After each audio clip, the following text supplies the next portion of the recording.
You're listening to Systemic Error Podcast.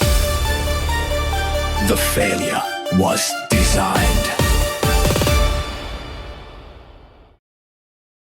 Judge suggests Trump may have covered up for Epstein perpetrators, based on an article by Matthew Raza. Trump world is using victim privacy as a shield. Power, not privacy. This story is not about a messy records dispute.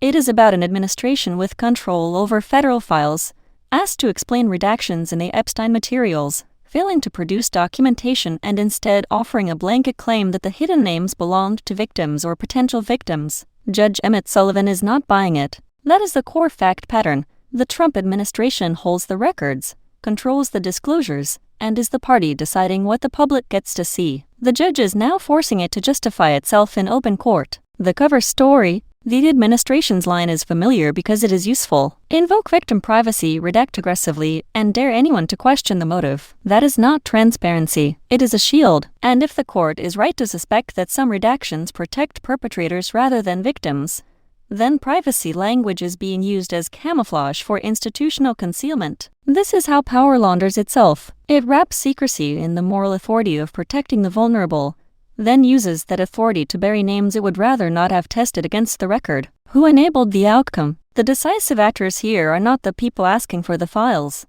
They are the Trump White House and the Department of Justice, which chose extensions, denials, and unsupported assertions over compliance with a judicial order. Melania Trump's angry public denial and Trump world's broader effort to downplay Epstein-related scrutiny are part of the same defensive posture. Reduce the story, discredit the pressure, and keep the paper trail opaque. The judge's bipartisan appointment matters only because it undercuts the lazy excuse that this is partisan theater. Sullivan is not acting as a factional weapon. He is acting as a judge who wants documentation and is being given rhetoric instead. Misdirection as strategy. The article's framing gets one thing right and one thing wrong. It correctly identifies the administration's obstruction. But the deeper scandal is not just that names were redacted. It is that the government appears willing to transform a transparency demand into a contest over whose privacy excuses should be trusted. That is a familiar authoritarian move in miniature.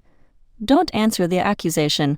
Reframe the accusation as cruelty and force everyone else to defend the obvious need for scrutiny. It turns accountability into a supposed violation, while the state keeps the files. The real political meaning. This is not a paperwork quarrel. It is a test of whether federal power will be used to protect the public record or protect elite liability. Epstein's network was built on access, insulation, and impunity. If the administration is now hiding names under the banner of victim protection, it is extending the same logic. The powerful stay unexposed, and the language of concern is deployed to keep them there. That is the larger pattern.